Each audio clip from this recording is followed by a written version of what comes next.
Welcome back. Royer from Jersey, aka River City Seal Coating, here in Chesterfield, Virginia, the baseball barn. This is the baseball training facility. It's literally a barn. Upstairs is pitching, hitting, batting cages, and all that stuff. And down here is going to be the new practice area, entertaining, hosting, the smorgasbord. So my job here today is to make this look beautiful. It's going to look like this when we're done. You're not going to look like this. It's going to look like this.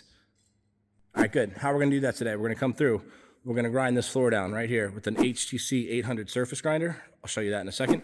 We're going to grind down the floor. Use a smaller grinder on the perimeter edges. Make sure we're nice and tight right up to the edge of the wall. Come back through. Going to fill any spalls, low spots, any cracking. We've got some structural repairs we're going to have to do. Get those filled in with our two-part polyurea crackfill, CFS, polyurea crackfill. I'll show you what we're show you that in a second. So yeah, coming through. Grinding, vacuuming. After we're done with that, we're going to be doing a 93% solid epoxy primer. We're going to be coating the floor all the way down. Coming back in after that, going to be using a 100% solid epoxy primer and laying that over top of the previous existing floor that we just did. And then we're going to be broadcasting Flake, custom colored Flake of the customer's matches his brand and colors of the business that he runs here. So throwing the Flake into that. And then coming back tomorrow and doing the Polyaspartic top coat. So that's the rundown. That's the plan of attack here. Yeah, got some little tight work to do. Got some bathrooms to do. Hand grinder's going to take care of that. Cracks like these, structural cracks, will be filled after we've exposed the white cap. And then, yeah, pretty simple. Just a larger garage. Nothing we've never done before. So how we're doing that today? Let's take a peek. Equipment-wise, we're using an HTC 800 surface bond grinder. This is a blast track vacuum system. It's a brain. This powers all of our equipment. It sucks up all the dust, collects it in a bin below. And this is the grinder. This is a planetary grinder. The way that this works is this big disc in the middle rotates independently, as well as these three here. And these are interchangeable diamond pads. Every surface of the concrete is going to be a little bit harder or softer, depending on when it was poured, material are used. So you pretty much have to go through and scratch the floor before, get a reading on it, and figure out what diamonds you're going to use. They're expensive. If you use the wrong ones on the wrong hardness of the floor, they burn up really quick. They end up looking like they get worn down. These are specialty pads right here, but they get worn down. So they're very expensive. You got to make sure you're doing it right. So that's going to create a surface profile that we need for the epoxy to live on. It's going to suck up all the dust right here so nothing gets on the personal effects. That is powered by this 480 kilowatt Doosan whisper generator. It's a beast, folks. She's a beast. That powers everything. And then, yeah, this is our concrete coating trailer. Guys are getting it nice and clean right in there. This hauls everything. Oh, my door's open. It's freezing cold. Look at this. Look at this property. Look how beautiful it is out here. I love Virginia. They don't have this in Jersey. They do not have that in Jersey. All right. Otherwise, if you haven't already, quick, pause. Go check out Concrete Floor Solutions right here. Jason, Jeff, they are the team. The people to be at, the people to watch, the people to get sub to. So yeah, like, subscribe, check out them. He's our distributor. Jason is a godsend. He's an angel in disguise, as well as a good friend and a distributor. So this is a material that we sell, that he sells, and that we buy from him. So yeah, what we're using today is a 93% solid epoxy primer. Means it's a little bit thinner than the intermediate coat right here. It's going to weep into the concrete a little bit deeper than the intermediate coat. So we're going to start with that. Squeegee that all over the floor, come back in, doing an intermediate coat right over top of that, and then from there, using our Flake of choice today. I don't have a name for it because it's a custom blend. We call it the barn color Flake thing here. So yeah, this is he's got blacks, grays, whites, light grays. So custom blend, you can make pretty much any color you want. Dream, imagine. Just go on the website and you can kind of play with them. Other than that, yeah, come back tomorrow, get everything scraped up, and then do the Polyaspartic top coat. That's back at the shop. Don't have to show you that right now. But yeah, nothing we haven't done before. Going to be, I'm not going to say, it's famous last words. I'm going to say it. It's going to be easy peasy. Easy peasy. All right, let's get the tripod set up. Let's stop yapping. Let's get some coffee, and let's go.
All right. Step 1, complete. Step 2, in the works. That's it. This is the white cap. That's what it looks like. That's what we're looking for. We got the aggregate exposed. We got the scratch patterns in the surface. And now we have, man, there's a lot of spawn. There's a lot of little issues. Hundreds of these little holes. All these have got to be filled here with our Crackfilling. Yeah, he runs the tractor in here, so it's kind of like a farm type of situation here. So par for the course here, par for the course. All these gouges right there. So coming in, 2-part CFS, polyurea crackfill. This is how we do it. Part A, part B. Basically mix up equal 1-to-1 ratio, 100 milliliters. Mix it up real quick, shake it. You got probably maybe a minute, 2 minutes to get it all out before it starts to harden up and set up on you, before it gets all goopy and gets stuck in there. These ketchup bottles are kind of hard to find in the wild. You got to get them on Amazon, get them in bulk. If you don't have them, you run out. They're not easy to they don't sell them at Home Depot or even a craft store. They sell the smaller ones. But the head of the nozzle, excuse me, is what do we call them? The spout. Just so you guys know. Come on, why is this not even... Yeah, see how wide that is? The other ones are really small. You can't even pour material in there. So get them in bulk. Mix it up, shake it up, go and fill all these holes here. These guys are taking the time. Let's go. I got to run to Home Depot. I would record this part, but we're going to be doing some wooden stairs up top. A little change order that just happened as we speak. So I got to run to Home Depot, get some material. This is the crack. See all these cracks? You can't see them under the guise of the floor, so you really got to grind it. Grinding is really the only grinding or shot blasting. Acid washing and cleaning it ain't going to cut the mustard, folks. So white cap. This is it. Mid-morning update. It took about an hour and 30 minutes to get that all ground down. Guys got the transition line right here. This is good. Nice clean. This is where we're going to drop the garage door. Sits right there. So the flake's going to end yonder. And that's just going to be regular. So now, devil's in the detail, folks. The devil in the detail. Got to make sure this is all nice and ready for the final step here. So, see you soon. And this is what happens when you go to Home Depot for 40 minutes.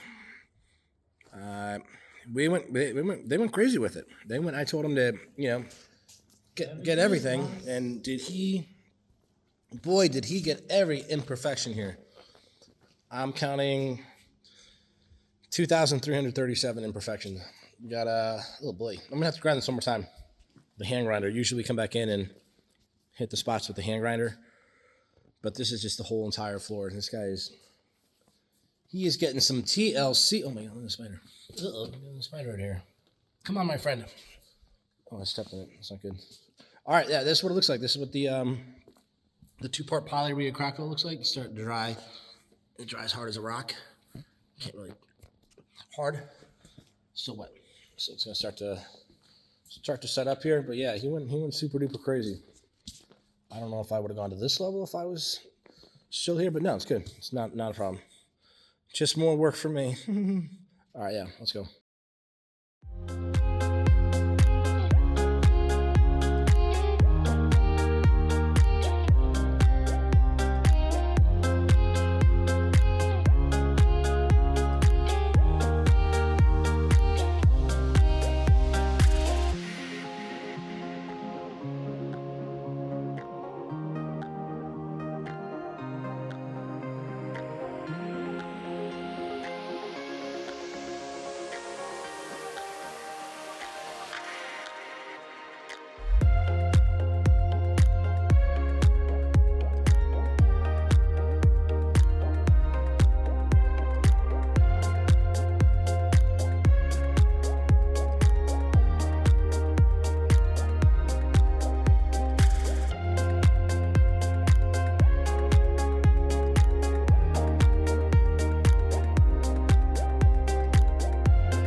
Alrighty, day 2 in the books. Polyaspartic top coat has been applied. Check it out. That's it. That's what it looks like. Check out the luminosity, the reflectivity, the ease of cleanliness here that he's going to now have to deal with here. Good problems to have, folks. Very good problems to have. So yeah, final result. A lot of work on this one. A lot of grinding. A lot of repairs. Holy moly. Wasn't expecting all those spalls yesterday. I got my teacher click-clack shoes on here, so forgive me. It's going to be clicky. Banyo. On point. He's going to love it.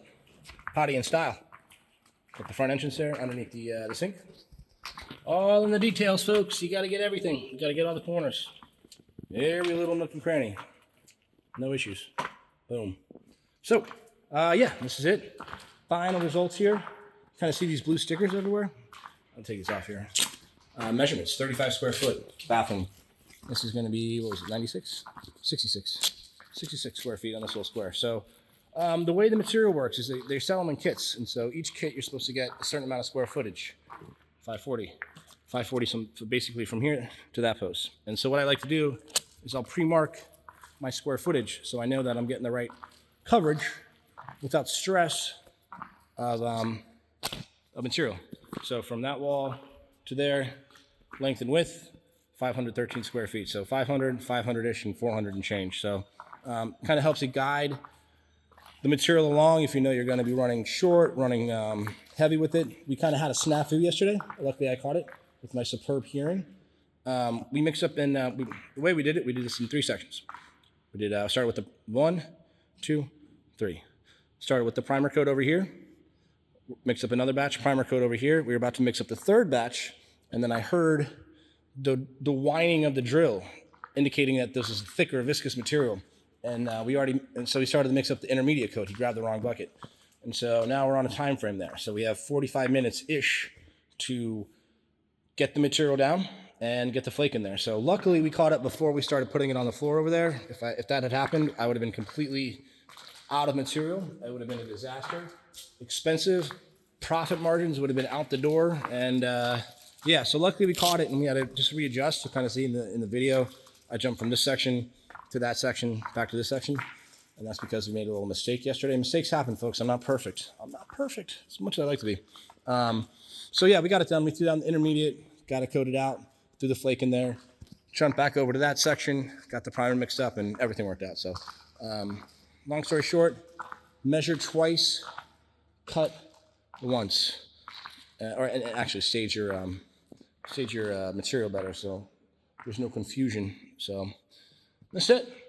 Final results. I gotta get out of here. I'm getting high as a kite. It is. It's odoriferous in here. This stuff is stinky, stinky. So you guys know what to do. Like, subscribe, smash that button. I appreciate everybody tuning along. Got a lot more content in the pipeline here. I don't even know when I'm gonna put this together, but yeah, appreciate everybody. Love y'all, and we'll see you on the next one. Bye.